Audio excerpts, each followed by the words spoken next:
वर्षा की बूंदों के गोली आकार का उल्लेख करने के लिए जल के निम्नलिखित गुणों में से किसका प्रयोग किया जा सकता है? ऑप्शन आपकी स्क्रीन पर है, देखिएगा। सही जवाब कमेंट बॉक्स में कमेंट कीजिएगा।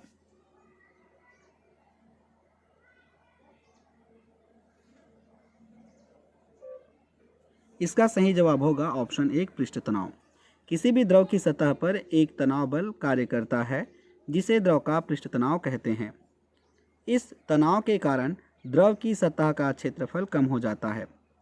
पृष्ठ तनाव के कारण ही वर्षा की बूंदें गोलाकार होती है। द्रव का तापमान बढ़ाने पर पृष्ठ तनाव कम हो जाता है। अगला प्रश्न है, निम्नलिखित में से कौन सी ग्रीन हाउस गैस है?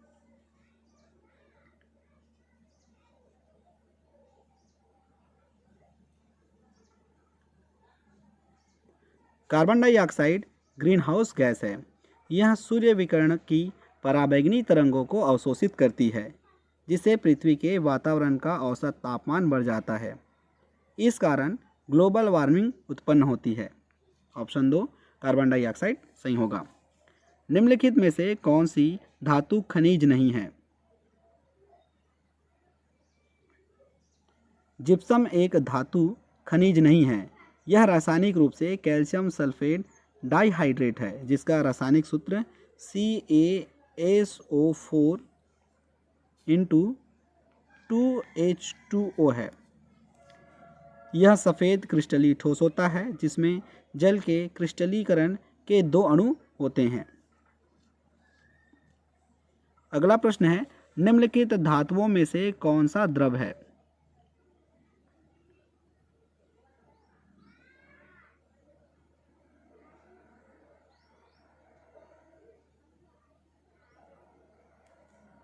ब्रोमीन एकमात्र कमरे के ताप पर रहने वाली अधातु है। यह लाल भूरे रंग की द्रव है। इसे मुख्यतः कार्नेलाइट से प्राप्त किया जाता है। इसका परमाणु क्रमांक 35 और परमाणु भार 79.9 है। किस वैज्ञानिक ने रेडियोधर्मी तत्व रेडियम की खोज की?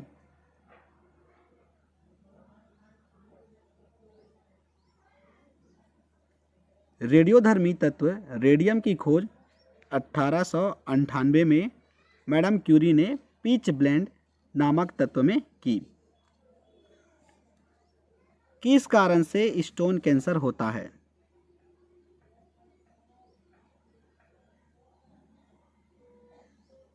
अम्ल वर्षा के कारण स्टोन कैंसर होता है। अम्ल वर्षा में सल्फ्यूरिक अम्ल H2SO4 और नाइट्रिक अम्ल HNO3 उपस्थित होते हैं, जो इमारतों के संगमरमर से प्रतिक्रिया करके उसे क्षति पहुंचाते हैं। इस प्रक्रिया को ही स्टोन कैंसर कहा जाता है। ब्राइन है। ब्राइन NaCl यानी सोडियम क्लोराइड का संतृप्त विलयन है। इसका उपयोग मुख्यतः खाद्य पदार्थों के परिरक्षक के रूप में किया जाता है। हरे फलों को कृत्रिम ढंग से पकाने हेतु प्रयुक्त गैस है।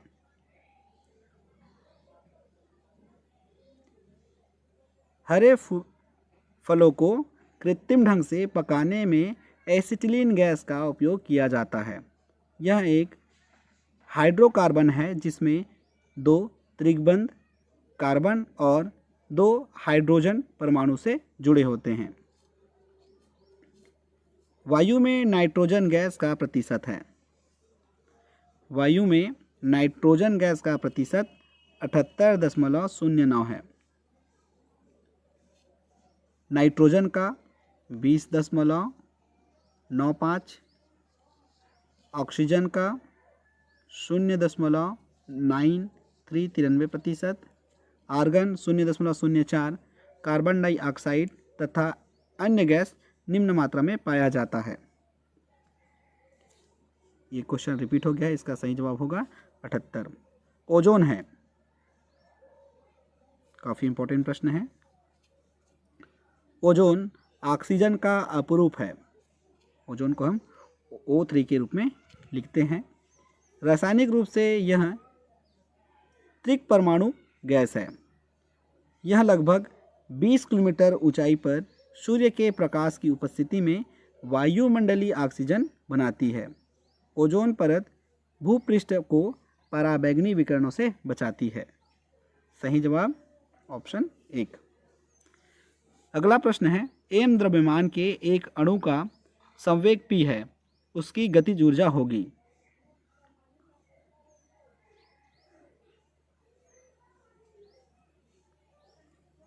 गतिज ऊर्जा kinetic energy is equal to होता है K E half m v square. यदि हम हाफ एम वी स्क्वायर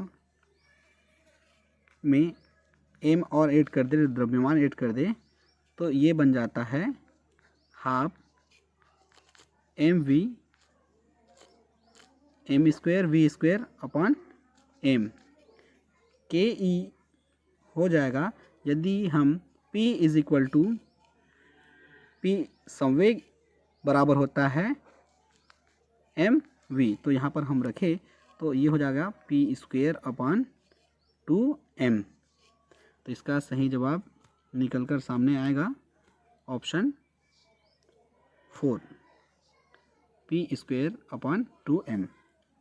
अगला प्रश्न है, 4, 10 और 20 ओम के प्रतिरोधों के समांतर समूह को 15 वोल्ट की बैटरी से जोड़ा जाता है, परिपथ में धारा होगी।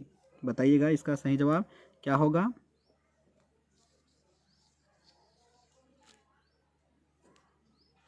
इसमें दिया है R1 4 ओम, R2 10 ओम, R3 20 ओम और V दिया है 15 वोल्ट। तो सबसे पहले हम इसे समांतर क्रम में ऐड करेंगे। समांतर क्रम का फार्मूला होता है 1/R। तो आप इसे 1/R1 plus 1/R2 plus 1/R3 तीनों को ऐड करेंगे तो निकल कर आता है 8/20। तो R का वैल्यू होगा, R का वैल्यू निकल जाएगा 20/8। अब आप इसे धारा I में पुट कर सकते हैं। I इज इक्वल टू होता है V अपॉन R। V का वैल्यू दिया हुआ है 15 अपॉन 20 इंटू 8। तो इसे आप काट सकते हैं, तो सही जवाब निकल कर आएगा 6 एम्पियर। अगला प्रश्न है, निम्नलिखित पदार्थों में से कौन सा एक लौह चुंबकी है। कुछ पदार्थ बाह्य चुंबकीय क्षेत्र में रखने पर क्षेत्र की दिशा में प्रबल रूप से चुंबकित हो जाते हैं, लौह चुंबकीय पदार्थ कहलाते हैं, जैसे लोहा, निकिल, कोबाल्ट। तो इसमें निकिल दिया हुआ है, तो ऑप्शन 1 सही होगा।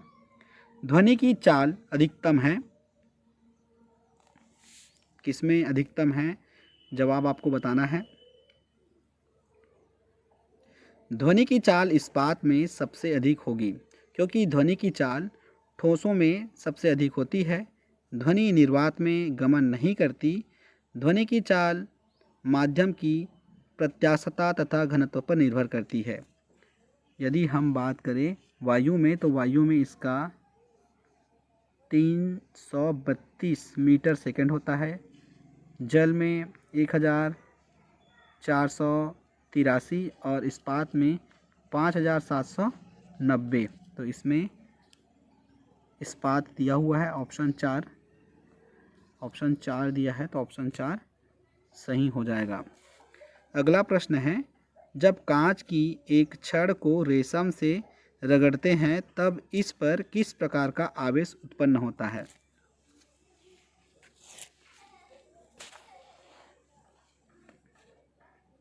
सही जवाब होगा, बताइएगा क्या होगा। जब कांच की छड़ को रेशम के कपड़े से रगड़ते हैं तो कांच की छड़ से इलेक्ट्रॉन रेशम के कपड़ों पर एकत्रित हो जाते हैं, अतः कांच की छड़ धन आवेश हो जाता है। एक घूमते हुए समतल दर्पण पर आपतित किरण 60 का कोण बनाती है, तो परावर्तन कोण क्या होगा।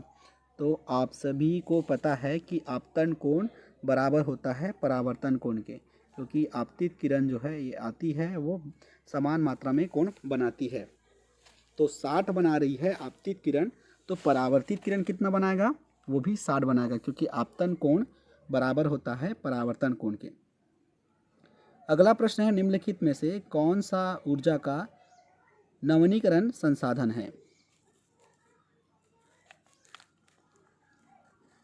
नवीनीकरण संसाधन वे संसाधन हैं जिसके भंडार में प्राकृतिक प्रतिक्रियाओं द्वारा पुनर्स्थापना होता है, अतः ऊर्जा को नवीनीकरण संसाधन जिसमें भूजल, सौर ऊर्जा, पवन ऊर्जा ये सब होते हैं, तो इसमें दिया हुआ है भूजल। अगला प्रश्न है, पदार्थ के संवेग और वेग के अनुपात से कौन सी भौतिक राशि प्राप्त की जाती है। संवेग और वेग दिया हुआ है, तो संवेग p होता है और वेग v होता है, तो इसमें हम p का वैल्यू रखें तो mv होता है और v होता है वेग का, तो इससे निकलता है m द्रव्यमान, तो ऑप्शन 2 सही हो जाएगा। अगला प्रश्न है, 1 नैनोमीटर बराबर होता है। नैनोमीटर की इकाई लंबाई होती है, ये नैनोमीटर जो है लंबाई की इकाई होती है, मैं गलत बोल दिया था। 1 नैनोमीटर बराबर होता है 10 की घात ऋण 9, 10 की घात ऋण 9, ऑप्शन 4 में दिया हुआ। इनमें से किसने एक्स किरणों का आविष्कार किया।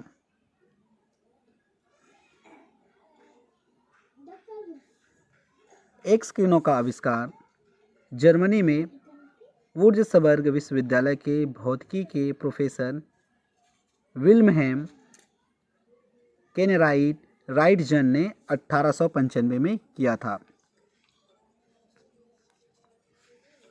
निम्नलिखित में से कौन एक प्राकृतिक रेशा नहीं है।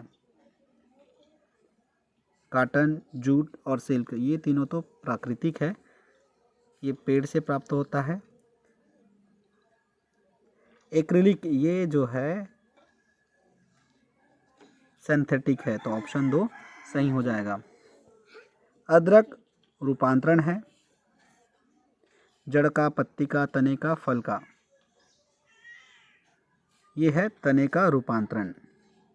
वास्तविक फल उत्पन्न होते हैं, ट्रू फ्रूट कहते हैं इसे, ये अंडाशय से उत्पन्न होते हैं। अगला प्रश्न है, ऐसा पादप जिसमें बीज की अपेक्षा जीवाणु के माध्यम से प्रजनन होता है।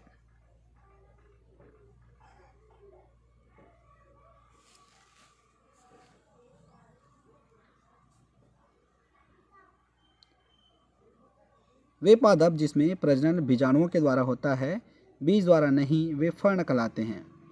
ये अपुष्पी पादप है जिसमें पुष्प एवं फल नहीं बनते। एक लैंगिक एवं अलैंगिक जनन बीजाणुओं द्वारा होता है जो कि बीजाणुधानियों में बनते हैं। इसका सही जवाब होगा फर्ण। अगला प्रश्न है, पौधों में प्रोटीन संश्लेषण के लिए अनिवार्य तत्व है। नाइट्रोजन एक आवश्यक तत्व है, यह अमीनो अम्ल के संश्लेषण के लिए आवश्यक होता है। प्रकृति में 20 अमीनो अम्ल पाए जाते हैं, प्रत्येक अमीनो अम्ल में एक एमीन समूह उपस्थित होता है, NH2 एमीन ये समूह उपस्थित होता है। इसलिए नाइट्रोजन जीवों के लिए एक आवश्यक तत्व है। पादप में नाइट्रोजन की कमी के लक्षण उसके पीलेपन से प्रदर्शित होता है, तो ऑप्शन 2 सही होगा। अगला प्रश्न है, निम्नलिखित में से कौन एक गैर संचारी रोग नहीं है?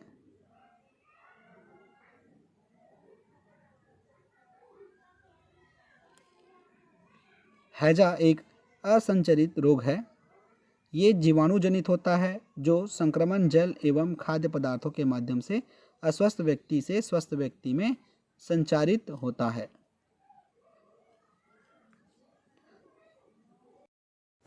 पेनिसिलिन प्रतिजैविक दवाएं प्राप्त होती है।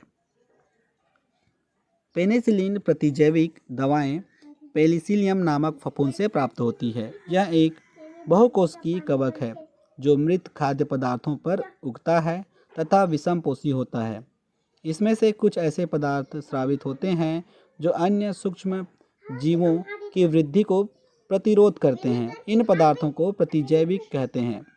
इसका आविष्कार सर्वप्रथम अलेक्जेंडर ने किया था। निम्नलिखित में से कौन सा ऊर्जा का स्रोत नहीं है?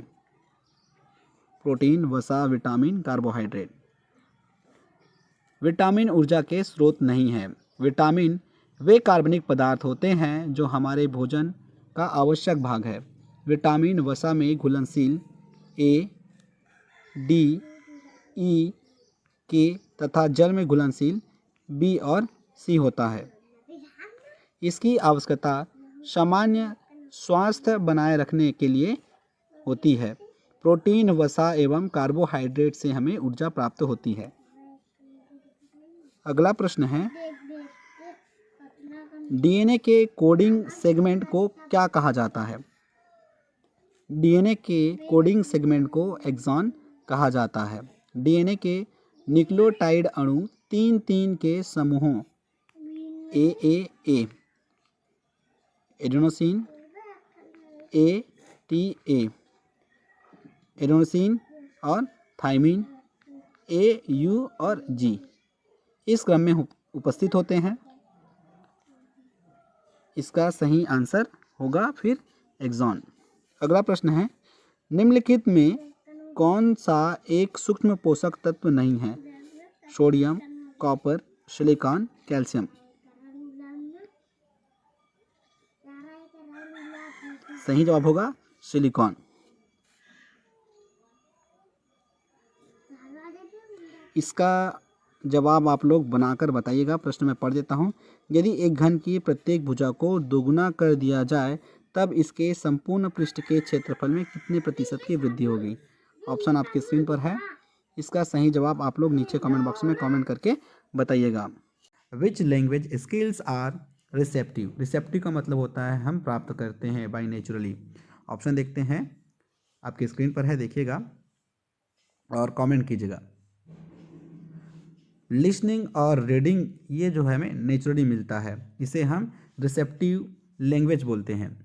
जबकि स्पीकिंग और राइटिंग प्रोडक्टिव स्किल है, इससे हम अपने आइडिया विचार को प्रकट करते हैं। तो ऑप्शन 2 लिसनिंग और रीडिंग सही हो जाएगा। जबकि स्पीकिंग और राइटिंग ये प्रोडक्टिव स्किल है, इसे भी आप याद रखेंगे। अगला प्रश्न है, grammar, translation method, stress on. Option दिया हुआ है, देखिएगा। इसका सही जवाब होगा एक्यूरेसी। एक्यूरेसी जो है प्राचीन मेथड है, क्लासिकल मेथड है। अगला प्रश्न है, children can best learn a language when they have. बच्चे भाषा को कैसे सीख पाएंगे जब उसके पास ये सब होगा? ऑप्शन में देखिएगा क्या होना चाहिए बच्चे के पास। तो बच्चे के पास मोटिवेशन होना चाहिए। बच्चे यदि मोटिवेट होंगे तो भाषा को जल्दी सीख पाएंगे। चलिए अगला प्रश्न है, study of meaning in a language is known as. Syntax, semantics, morphology और लिंग्विस्टिक, इन सब का मीनिंग आप सभी को पता होगा, बताइएगा। इसका सही जवाब होगा सेमेंटिक्स, ऑप्शन 2। इसमें हम शब्दों के अर्थ के बारे में पढ़ते हैं। सेमेंटिक्स में हम शब्दों के अर्थ के बारे में पढ़ते हैं, जबकि सेंटेक्स में हम वाक्यों की रचना के बारे में पढ़ते हैं। इसमें हम वाक्यों की रचना के बारे में पढ़ते हैं। मॉर्फोलॉजी में हम शब्द कैसे बनते हैं उसके बारे में जानते हैं, जबकि लिंग्विस्टिक हमें प्राचीन इतिहास के बारे में बताता है। तो इसका सही जवाब होगा ऑप्शन 2 सेमेंटिक्स। पांचवा प्रश्न है which one of the following is considered as a great deterrent to learning English language. Option देखिएगा, इसका सही जवाब बताइएगा।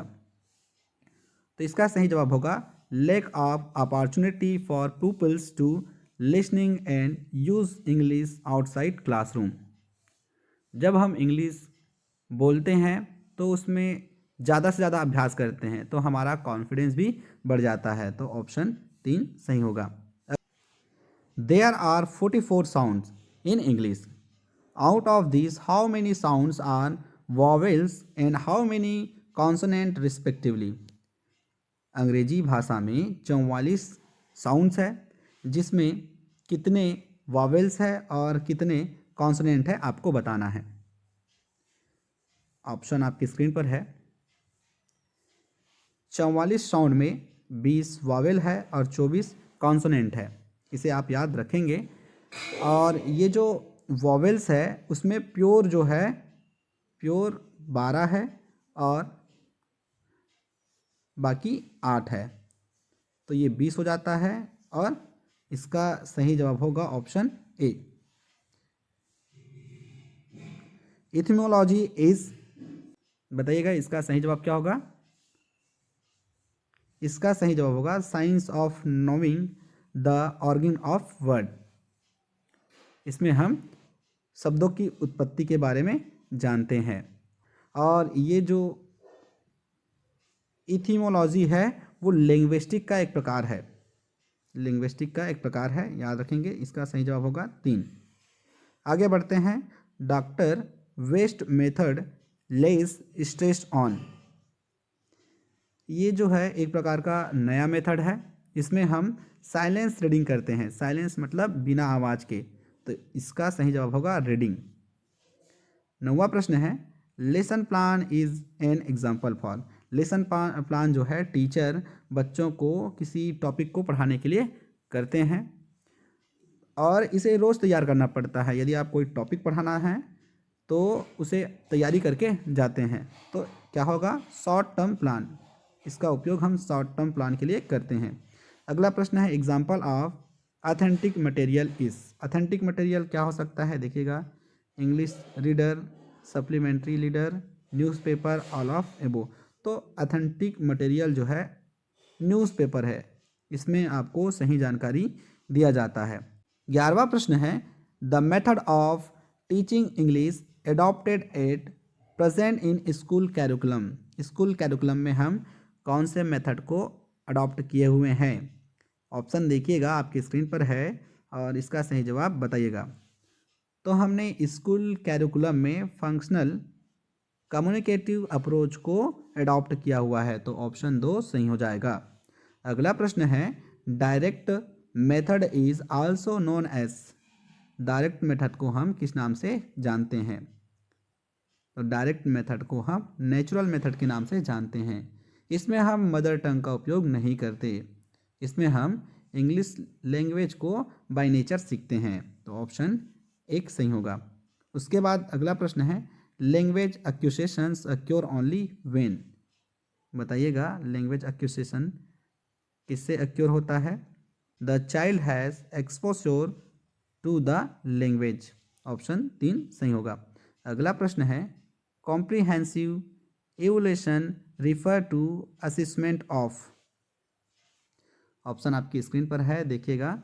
इसमें हम बहुत scholastic and co-scholastic area में हम इनका असेसमेंट करते हैं। ऑप्शन 3 सही हो जाएगा। Story telling to young learner is primarily mean for improvement there। होगा option 3 listening skill. Formative assessment is assessment of learning. ये काफ़ी इंपॉर्टेंट प्रश्न है, देखिएगा। ये बार बार पूछा जाता है और बताइएगा इसका सही जवाब क्या होगा। इसका सही जवाब होगा for learning. For learning option D material use by a teacher to make his teaching very effective is called. Teaching learning material का उपयोग करता है, जैसे कि चार्ट हो गया और मॉडल हो गया, इसका प्रयोग करते हैं। तो ऑप्शन 3 सही हो जाएगा। Of the following statement are correct, कौन सा स्टेटमेंट करेक्ट है बताइएगा, पढ़िएगा एक बार। इसमें सही जवाब होगा option 1, while all formative task are meant for improving teaching learning some are use for assessment too. Option 1 सही होगा। अगला प्रश्न और आज का अंतिम प्रश्न है, brain storming means, brain storming का मतलब क्या है बताइएगा। इसका सही जवाब होगा to collect all kind of idea on a topic. Option 1 सही हो जाएगा। चलिए शुरू करते हैं और आज का हमारा पहला प्रश्न है, एक शिक्षक के लिए सबसे महत्वपूर्ण क्या है। यदि आप शिक्षक हैं तो आपके लिए सबसे महत्वपूर्ण क्या है। ऑप्शन देखिए, कक्षा में अनुशासन बनाए रखना, एक सुवक्ता होना, विद्यार्थियों की कठिनाइयों को दूर करना, कक्षा में समयानुवर्ती होना। यदि आप शिक्षक हैं तो आपका काम ही है कि विद्यार्थियों की कठिनाइयों को दूर करना, तो ऑप्शन सी यहाँ पर सही होगा। और आपको इसीलिए चुना जाता है कि आप बच्चों को कुछ सिखाएं, उनकी कठिनाई को दूर करें। अगला प्रश्न है, बचपन का सांप्रतिक दृष्टिकोण की मान्यता है। देखिएगा, ऑप्शन देखेंगे, बहुत तरीके से बच्चे प्राप्त वयस्कों के बराबर होते हैं, बच्चों को युवा प्राप्त वयस्कों के रूप में सबसे अच्छा माना जाता है, बचपन आधारित रूप से प्रतीक्षा अवधि है, बचपन वृद्धि एवं परिवर्तन की एक अनूठी अवधि है। तो इसका सही जवाब होगा ऑप्शन डी, बचपन वृद्धि एवं परिवर्तन की एक अनूठी अवधि है। अगला प्रश्न है, असंगठित घर से आने वाला बच्चा सबसे अधिक कठिनाई का अनुभव करेगा। सुनिर्मित पाठों में, अभ्यास पुस्तिकाओं में, नियोजित निर्देश में, स्वतंत्र अध्ययन में। असंगठित घर से आने वाला बच्चा जो है स्वतंत्र अध्ययन में कठिनाई महसूस करेगा। ऑप्शन डी, क्योंकि उसके घर में कोई पढ़ाने वाला नहीं है और शायद उसके घर वाले पढ़े लिखे नहीं होंगे, तो बच्चा जो है अपने घर में स्वतंत्र रूप से नहीं पढ़ पाएगा। अगला प्रश्न है, चरित्र का विकास होता है इच्छा शक्ति द्वारा, नैतिकता के द्वारा, बर्ताव एवं व्यवहार द्वारा, ये सभी।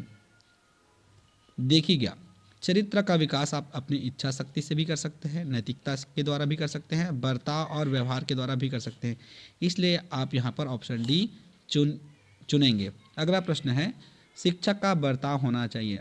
यदि आप शिक्षक हैं तो आपका बर्ताव कैसे होना चाहिए। देखिएगा, प्रशासनात्मक, निर्देशात्मक, आदर्शवादी, शिक्षाप्रद।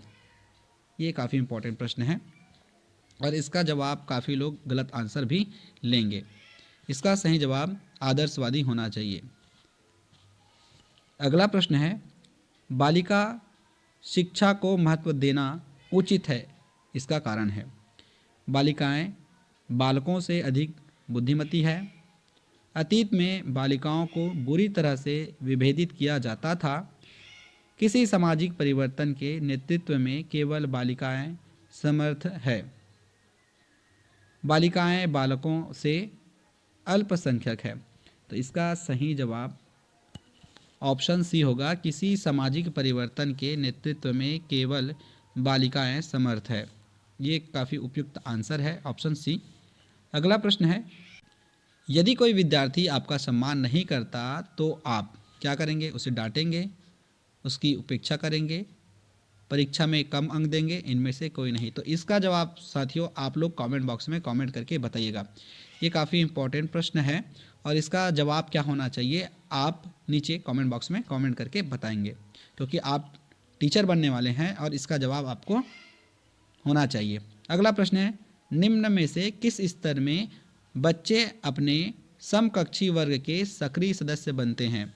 किशोरावस्था, वयस्क अवस्था, प्राक बाल्यावस्था, बाल्यावस्था। देखिए, ये प्रश्न काफ़ी बार पूछा जा चुका है और इसका सही जवाब है ऑप्शन ए, किशोर अवस्था।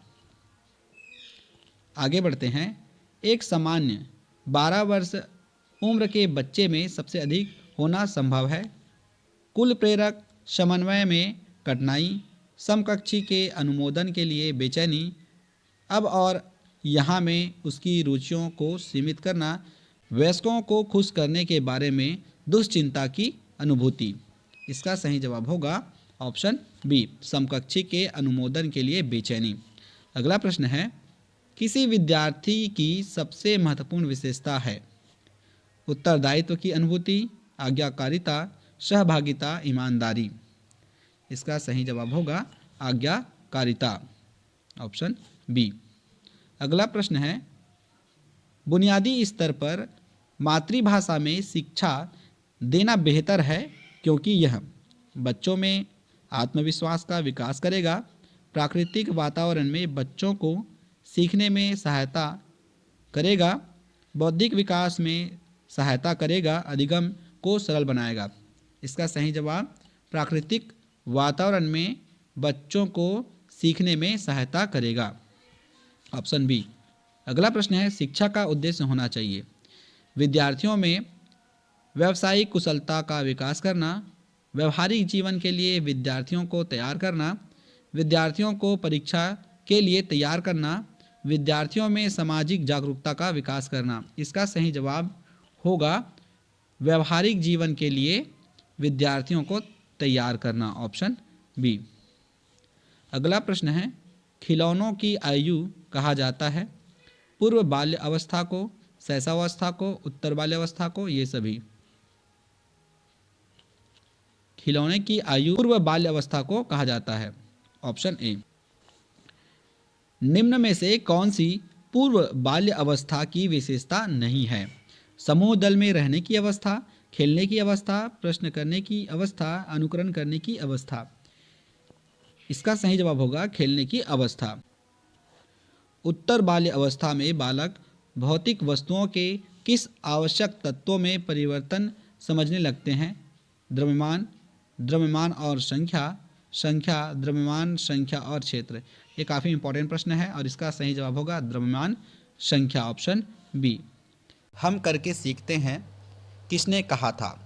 ऑप्शन देखिएगा आपकी स्क्रीन पर है, डॉक्टर मेस, योकम, सिमप्सन, कोलेसिनिक। इसका सही जवाब ऑप्शन ए, डॉक्टर मेस ने। इन्होंने कहा था हम करके सीखते हैं।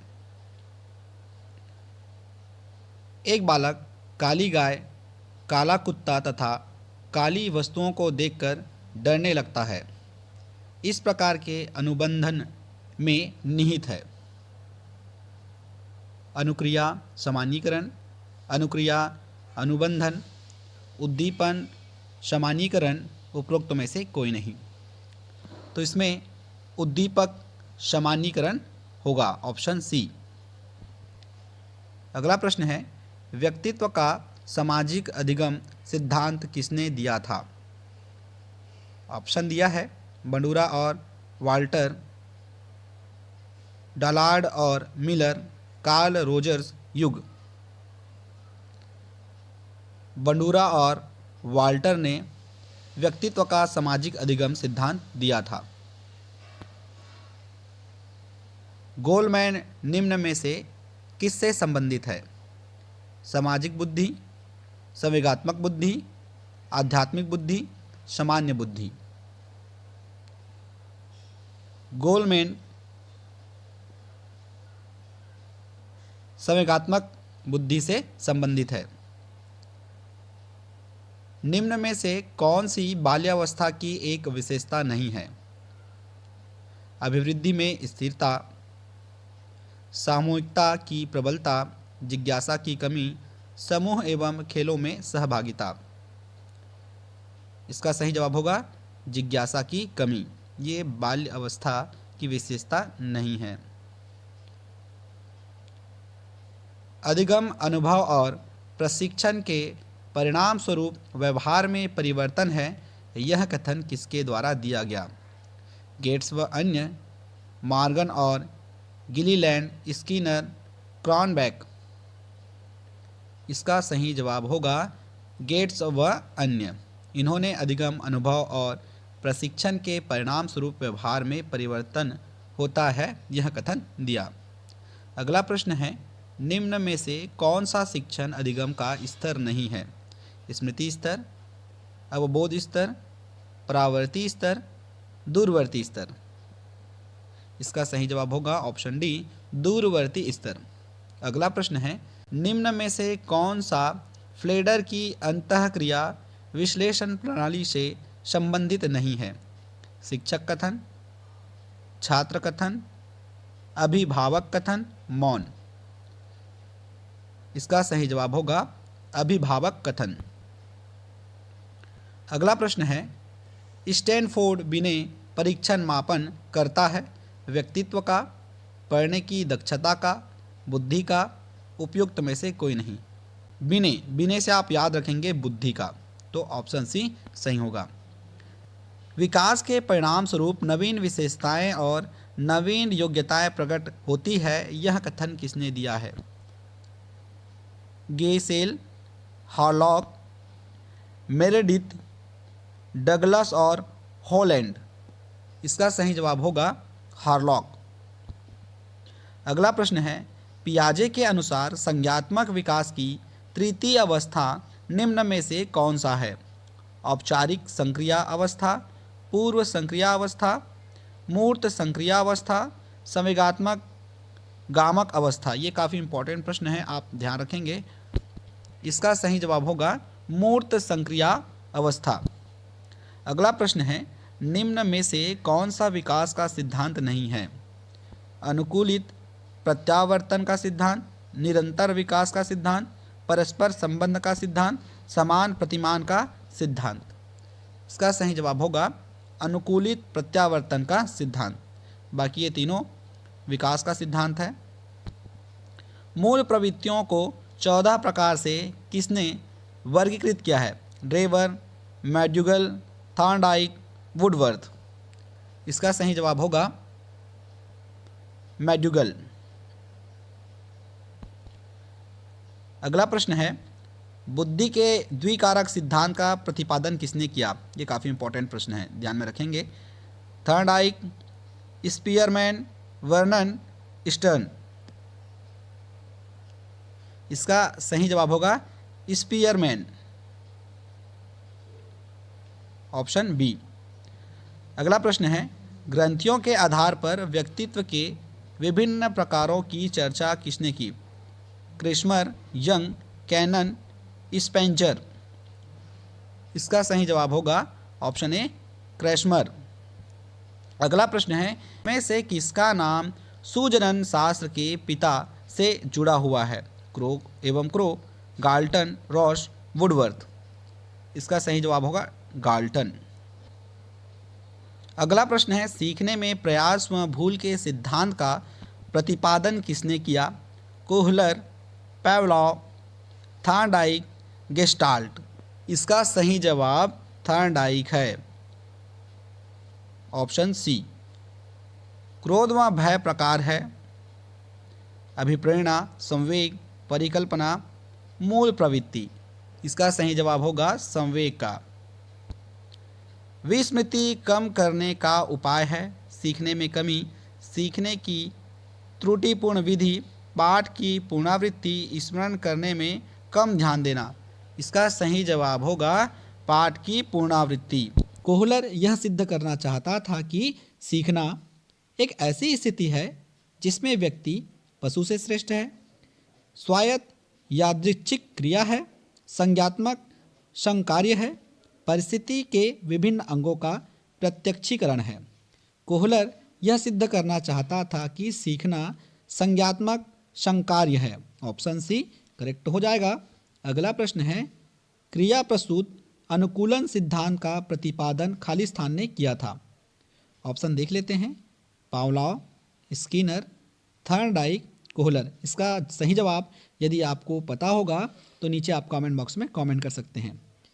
क्रिया प्रसूत अनुकूलन सिद्धांत स्किनर ने प्रतिपादित किया था, ऑप्शन बी स्किनर सही होगा। अगला प्रश्न है, मिरर ड्राइंग परीक्षण निम्न में से किसके मापन हेतु प्रयुक्त होता है? यदि आपने बीएड किया होगा तो इस प्रयोग को आपने अवश्य किया होगा। अब देखते हैं इसमें किसका मापन होता है, व्यक्तित्व का, बुद्धि का, अधिगम का, नैतिकता का। तो इसमें हम अधिगम का परीक्षण करते हैं। अगला प्रश्न है, सूक्ष्म शिक्षण चक्र का प्रथम पद होता है प्रतिपुष्टि, शिक्षण, योजना बनाना, प्रस्तावना। इसका सही जवाब होगा योजना बनाना। पहले हम योजना बनाते हैं। मानसिक आयु का प्रत्यय दिया था विनय साइमन ने, स्टर्न ने, टर्मन ने, सिरिल बर्ट ने। मानसिक आयु का प्रत्यय विनय साइमन ने दिया था, तो ऑप्शन ए सही होगा। अगला प्रश्न है, थर्नडाइक ने अपने सिद्धांत को किस शीर्षक से सिद्ध किया था? संज्ञात्मक अधिगम, अधिगम के प्रयास एवं भूल, संकेत अधिगम, स्थान अधिगम। थर्नडाइक ने अपने सिद्धांत को अधिगम के प्रयास एवं भूल से सिद्ध किया था, ऑप्शन बी सही होगा। अगला प्रश्न है, इनमें से कौन मनोवैज्ञानिक भाषा विकास से संबंधित है? पावलोव, बिने, चोमोस्की, मास्लो। इसका सही जवाब होगा चोमोस्की। अगला प्रश्न है, संकलनात्मक परामर्श के जन्मदाता है? विलियमसन, थान, रोजर्स, इनमें से कोई नहीं। इसका सही जवाब होगा ऑप्शन बी थान। अगला प्रश्न है, किंडरगार्टन विधि का प्रतिपादन किसने किया था? Cook, Froebel, Montessori, Dalton. Kindergarten विधि का प्रतिपादन फ्रोबेल ने किया था। ये जो प्रश्न है वो हर एग्जाम में पूछा जाता है, तो इसे आप याद रखेंगे और इसका सही आंसर फ्रोबेल होगा। तो किंडरगार्टन को आप फ्रोबेल से याद रख सकते हैं।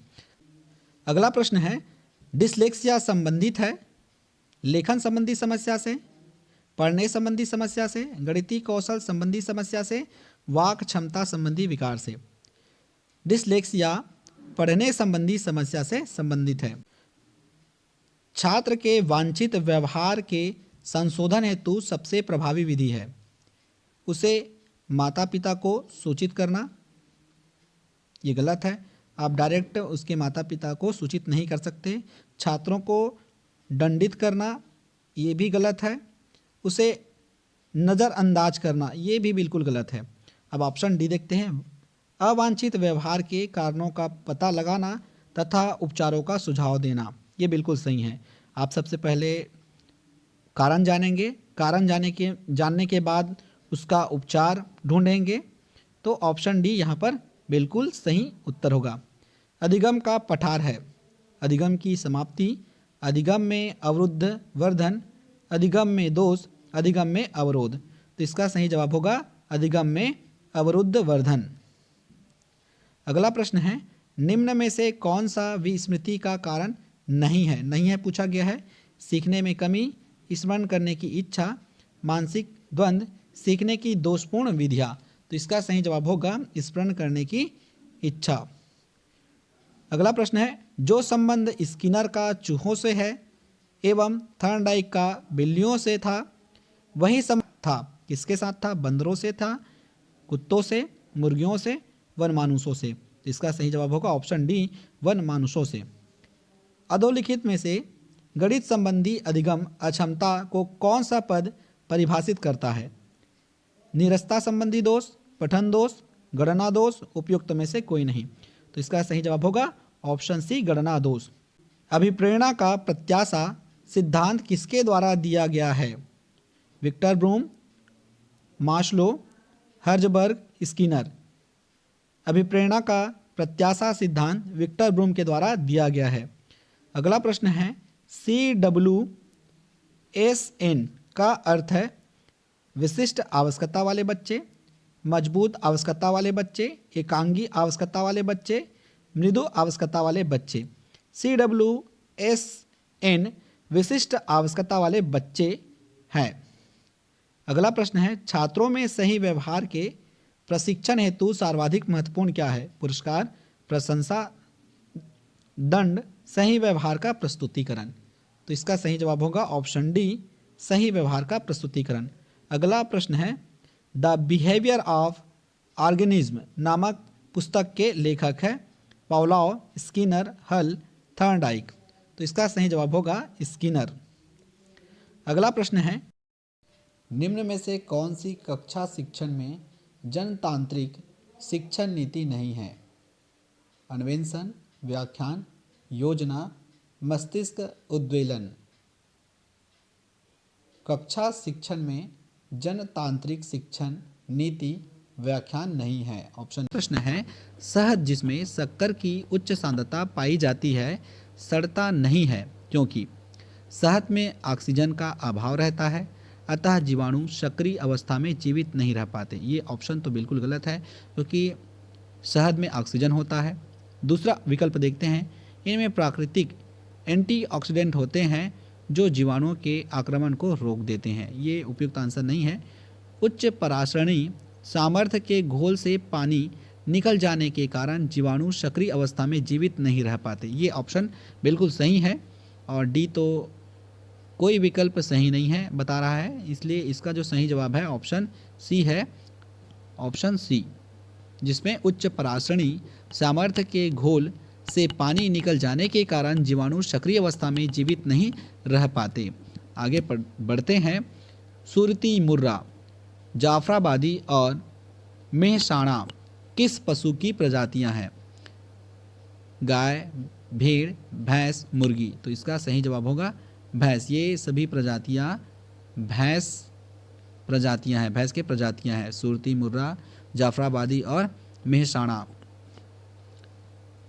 बीटी बीज का संबंध है चावल से, कपास से, गेहूं से, तिलहन से। बीटी बीज जो है गेहूं से संबंधित है, तो ऑप्शन सी करेक्ट होगा। पैपैन का स्रोत है आम, बेल, पपीता, केला।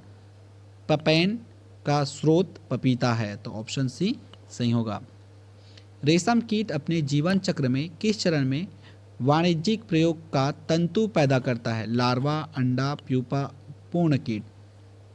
तंतु पैदा करता है वो है प्यूपा। प्यूपा अवस्था में वह तंतु पैदा करता है, ऑप्शन सी सही होगा। भेड़ की प्रथम स्तनपायी प्रतिरूप, जिसे हम क्लोन भी कहते हैं, का नाम है? ऑप्शन देखिए, नूरी, डाली, लूसी और दुर्गा। तो सही जवाब होगा डाली, option B.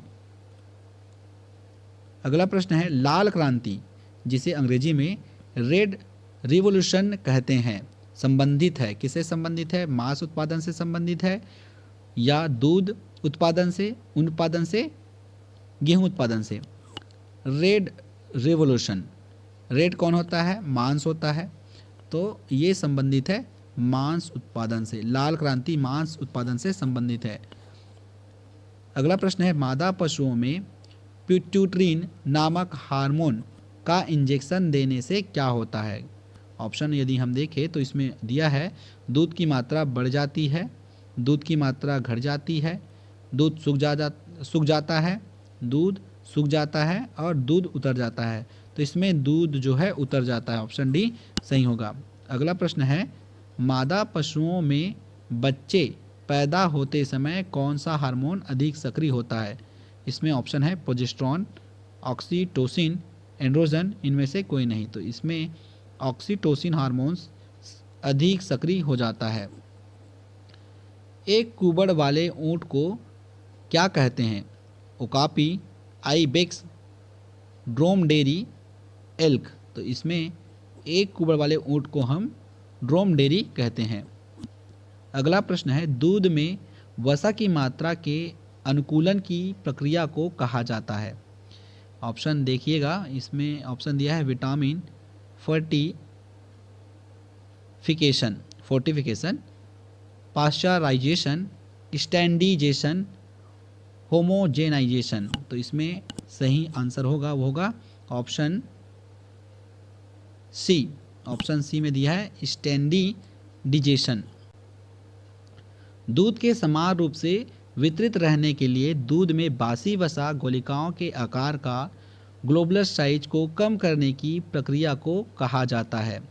Standardisation, pasteurisation, homogenisation, fortification. तो इसका सही जवाब होगा homogenisation, option C. Option C बिल्कुल सही होगा।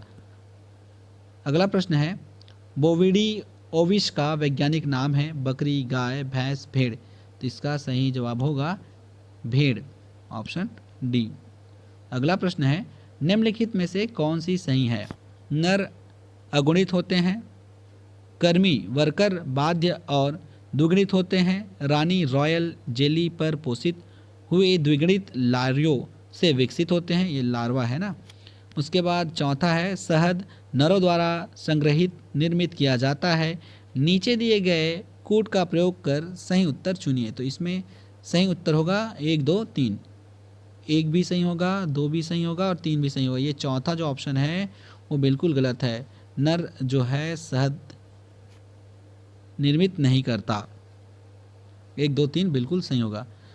रेखा गणित शिक्षण की सबसे उपयुक्त विधि है। रेखा गणित आपको समझाना है तो आप सबसे पहले उदाहरण देंगे। तो उदाहरण में हम आगमन विधि का प्रयोग करते हैं। जब हम उदाहरण पहले प्रस्तुत करते हैं तो ये आगमन विधि हो जाता है। कौन सी विधि में छात्र अधिक सक्रिय रहते हैं एवं इसके द्वारा नवीन तथ्यों की खोज की जाती है? नवीन तथ्यों की खोज हम प्रयोगशाला विधि में करते हैं। 10 गीता गणित ग्रंथ के लेखक है, आर्यभट्ट है। गणित विषय की पाठ्यपुस्तक किस विधि पर आधारित होकर लिखी जाती है? तो ये संश्लेषण विधि पर लिखी जाती है। विद्यालयों में गणित शिक्षा का मुख्य उद्देश्य है बच्चों की सोच का गणितीकरण करना। रेखा गणित को किसने व्यवस्थित रूप से प्रदान किया है? ब्रह्मगुप्त। प्राथमिक कक्षाओं में गिनती सिखाने के लिए किसका प्रयोग उपयुक्त होता है? इसमें हम अबेकस का उपयोग करते हैं। एक ऐसा होता है और इसमें लगा होता है छोटा छोटा रंग बिरंगा गोल गोल, इसे हम अबेकस कहते हैं। और प्राथमिक शाला में गिनती सिखाने के लिए यही उपयुक्त साधन होता है। प्राथमिक स्तर पर गणित शिक्षा का महत्व होता है व्यवहारिक, क्योंकि हम प्राथमिक स्तर पर जो अपने दैनिक जीवन में उपयोग करते हैं, जैसे कि 2 रुपये का पेन, 5 रुपये का पेन, ऐसा हम दैनिक जीवन में उपयोग करते हैं, तो ये व्यवहारिक होता है। स्कूली शिक्षा में गणित का मुख्य लक्ष्य होता है बच्चों के विचार प्रक्रिया का गणितीकरण। कैरिकुलम फॉर 10 ईयर्स स्कूल किसके द्वारा प्रकाशित किया गया था? तो ये NCERT के द्वारा प्रकाशित किया गया था। गणित शिक्षण का वास्तविक उद्देश्य ज्ञान प्राप्त करना नहीं वरन शक्ति प्रदान करना है, किसने कहा? डटन ने कहा था। बहुत सारी गणित जानने के बजाय यह जानना अधिक उपयोगी है कि गणितीकरण कैसे किया जाए, किसने कहा? डेविड व्हीलर ने कहा है। गणितीय ज्ञान का प्रमुख रूप से उपयोग किस विषय में होता है? तो विज्ञान में होता है। इकाई उपागम किस गणितज्ञ से संबंधित है? ये मोरिसन से संबंधित है। जो छात्र गणित नहीं समझते वह पाठशाला में प्रवेश नहीं पा सकते, किसका कथन है? ये प्लूटो का कथन है। गणित शिक्षण विधि के किस विधि द्वारा कमजोर छात्रों को ज़्यादा लाभ मिलता है? ये संश्लेषण विधि में मिलता है। गणित शिक्षण की कौन सी विधि तार्किक प्रतिपादन की विधि है? संश्लेषण विधि। किस विधि द्वारा अर्जित ज्ञान स्थायी होता है? तो विश्लेषण ज्ञान द्वारा अर्जित गणित स्थायी होता है। किस विधि द्वारा प्राप्त गणित शिक्षण छात्रों में आत्मविश्वास एवं आत्मनिरूपता की भावना उत्पन्न करती है? ये आगमन विधि है। किसका कथन है कि शिक्षक शिक्षण उपकरणों के माध्यम से शिक्षण को स्थायी और रोचक बना देता है? इसे मेकन तथा राबिश ने कहा था। किन्हीं 2 परिमेय संख्याओं के मध्य कितनी परिमेय संख्या होती है? तो अनंत होती है। प्रथम 5 अभाज्य संख्याओं का योग होता है 28। गणित विज्ञान है गणनाओं का। अंकगणित शिक्षण का उद्देश्य है दैनिक जीवन के कार्यों के लिए। गणित की उन्नति व वृद्धि देश की संपन्नता से संबंधित है। यह कथन किसने कहा था? तो इसे नेपोलियन ने कहा था।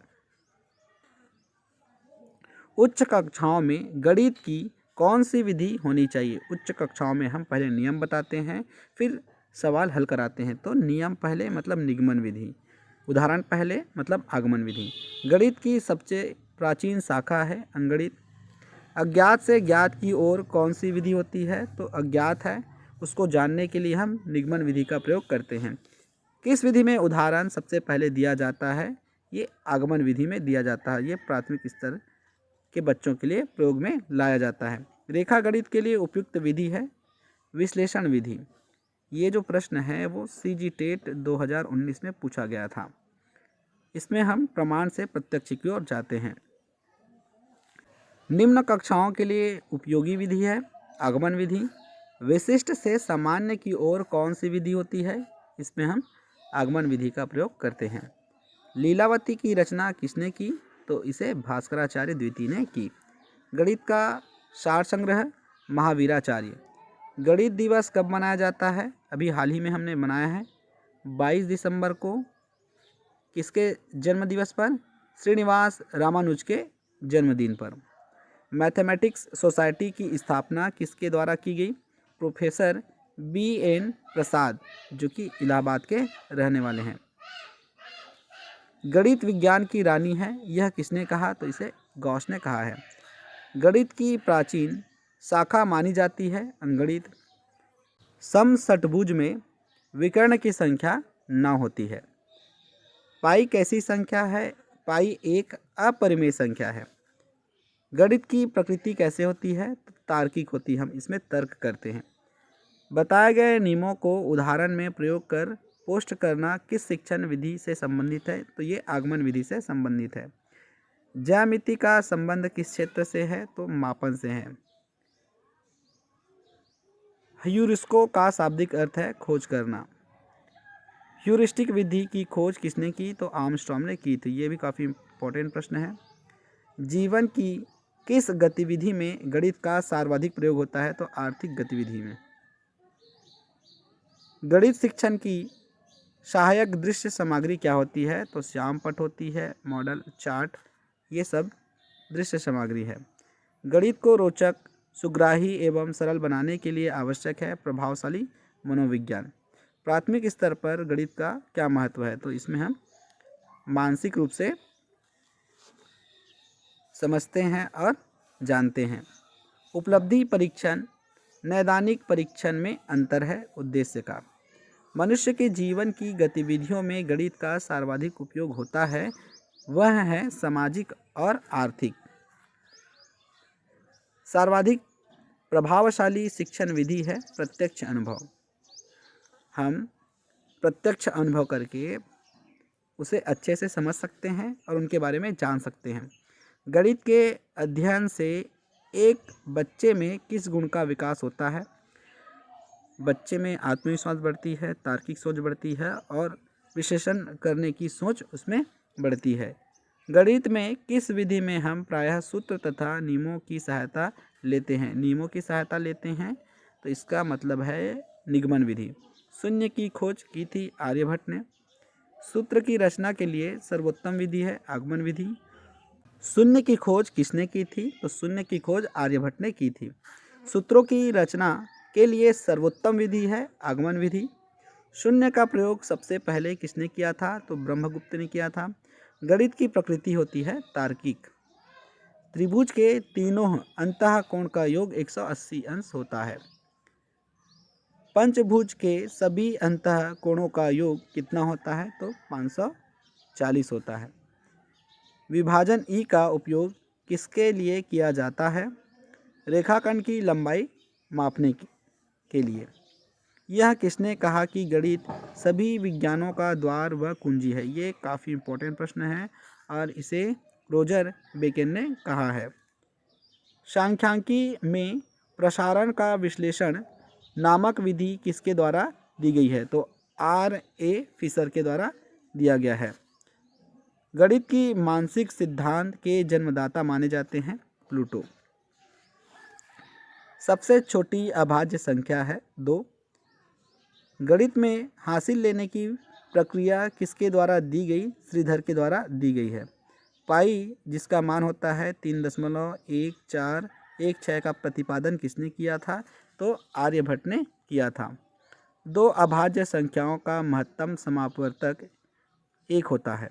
सबसे छोटी प्राकृतिक संख्या एक है। सबसे छोटी पूर्ण संख्या शून्य है। गणित को विज्ञान का नौकर माना है बेल ने। गणित ऐसी भाषा है जिसमें परमेश्वर ने संपूर्ण जगत को समाहित कर लिया है। किसने कहा था?